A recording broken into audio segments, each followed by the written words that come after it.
नमस्कार दोस्तों, इस वीडियो में चर्चा किया जाएगा भारत के प्रमुख स्टील प्लांट। इसके विषय में पूछा भी जाता है कौन सा स्टील प्लांट किस देश के सहयोग से बनाया गया है और किस राज्य में अवस्थित है। तो सबसे पहले देखिए, मैं बात करता हूं दुर्गापुरा जो है Durgapura steel power plant. Durgapura steel plant जो होता है, दुर्गापुरा स्टील प्लांट, ये कहाँ पे अवस्थित है? तो ये आपका WB वेस्ट बंगाल, पश्चिम बंगाल में अवस्थित है। पश्चिम बंगाल भारत में सबसे ज्यादा जूट उत्पादन करने वाला राज्य कौन सा है? पश्चिम बंगाल है आपका। सबसे ज्यादा क्या करता है? जूट का उत्पादन करता है। और इसके बाद में यदि विश्व में पूछा जाता है सबसे ज्यादा जूट का उत्पादन कौन करता है, तो आपका बांग्लादेश है। विश्व में सबसे ज्यादा जूट का क्या करता है? उत्पादन करता है। तो आपका जो वेस्ट बंगाल है, ये जो आपका दुर्गापुर स्टील प्लांट है, ये वेस्ट बंगाल में अवस्थित है। किस देश के सहयोग से बनाया गया है? तो यूनाइटेड किंगडम।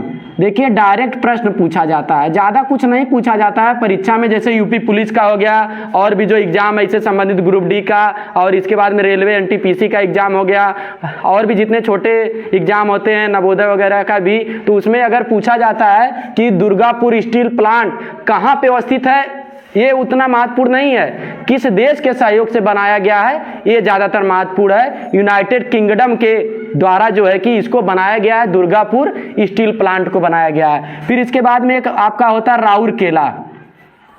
राउरकेला जो स्टील प्लांट है, राउरकेला स्टील प्लांट ये कहाँ पे अवस्थित है? उड़ीसा में अवस्थित है। कौन सा? राउरकेला स्टील प्लांट आपका उड़ीसा में अवस्थित है। और ये किसके सहयोग से बनाया गया है? तो आपका जर्मनी के सहयोग से बनाया गया है। कौन सा? ये आपका राउरकेला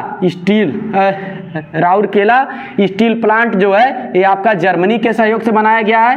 कहाँ पे अवस्थित है? उड़ीसा में अवस्थित है। उड़ीसा में ही आपको दो मंदिर याद करना है। जगन्नाथपुरी जो मंदिर है वो भी कहाँ पे अवस्थित है? उड़ीसा में ही अवस्थित है। और सूर्य मंदिर जो आपका ब्लैक पैगोडा जिसको कहा जाता है, सूर्य मंदिर, ये कहाँ पे अवस्थित है? ये भी आपका उड़ीसा में ही अवस्थित है। जिसको बनाया था, जो आपका सूर्य मंदिर है, उसको बनवाया था गंग वंश के शासक नरसिंह देव फर्स्ट ने उसको बनवाया था। किसको? जो उड़ीसा का सूर्य मंदिर है। और इसके बाद में आपका आता है भिलाई स्टील प्लांट।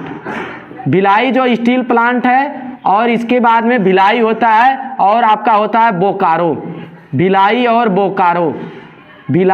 बोकारो, ये आपका भिलाई जो है ये कहाँ पे अवस्थित है? छत्तीसगढ़ में अवस्थित है। छत्तीसगढ़ का आपको लोक नृत्य भी याद कर लीजिएगा, क्या है? पिंडवानी। छत्तीसगढ़ का जो लोक नृत्य है उसका क्या नाम है? पिंडवानी है। ये पूछा जाता है कभी कभी। और जो आपका बोकारो है ये कहाँ पे अवस्थित है? झारखंड में अवस्थित है। झारखंड में ये क्या अवस्थित है? बोकारो जो स्टील प्लांट है झारखंड में अवस्थित है। ये दोनों, ये जो आपका कौन सा भिलाई स्टील प्लांट और बोकारो स्टील प्लांट, ये दोनों किसके सहयोग से बनाए गए थे? तो ये दोनों रूस के सहयोग से बनाए गए थे। कौन सा?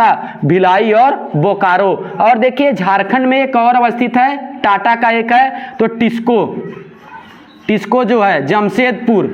टिस्को कहाँ पे अवस्थित है? जमशेदपुर में अवस्थित है। जमशेदपुर किस नदी के किनारे अवस्थित है? तो स्वर्णरेखा नदी के किनारे अवस्थित है। कौन? जमशेदपुर। तो यहाँ पे देखिए, टिस्को का मतलब होता है Tata iron steel corporation. TISCO का मैं फुल फॉर्म लिख दे रहा हूँ। टाटा क्या होता है? Tata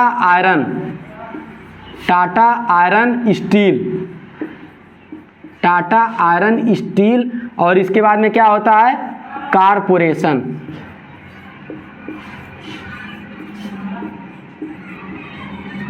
Tata iron steel corporation. और देखिए, दो चीजें हैं, मैं भूगोल से संबंधित करके इसको बता दे रहा हूं। ये देखिए, जो आपका टिस्को है कहाँ पे अवस्थित है? तो टिस्को आपका जमशेदपुर में अवस्थित है। जमशेदपुर कहाँ पे है?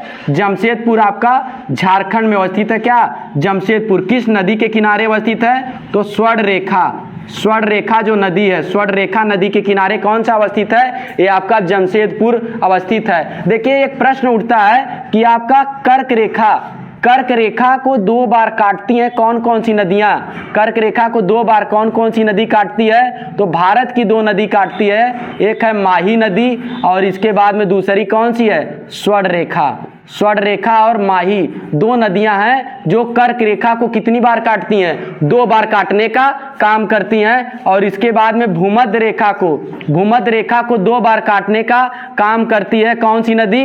आपका कांगो या जायरे, कांगो या क्या होता है?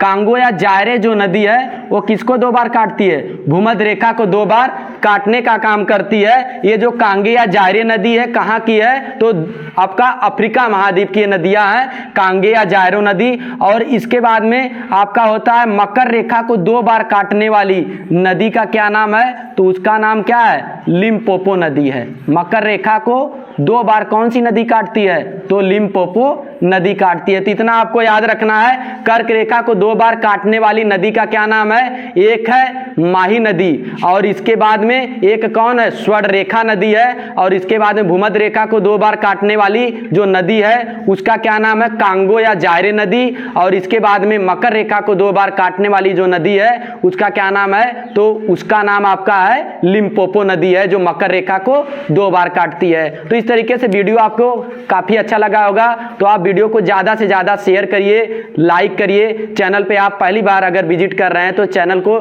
सब्सक्राइब करके बेल आइकन को दबाना ना भूलें और अपने दोस्तों से भी कहें कि चैनल को सब्सक्राइब कर लें। तो धन्यवाद, जय हिंद।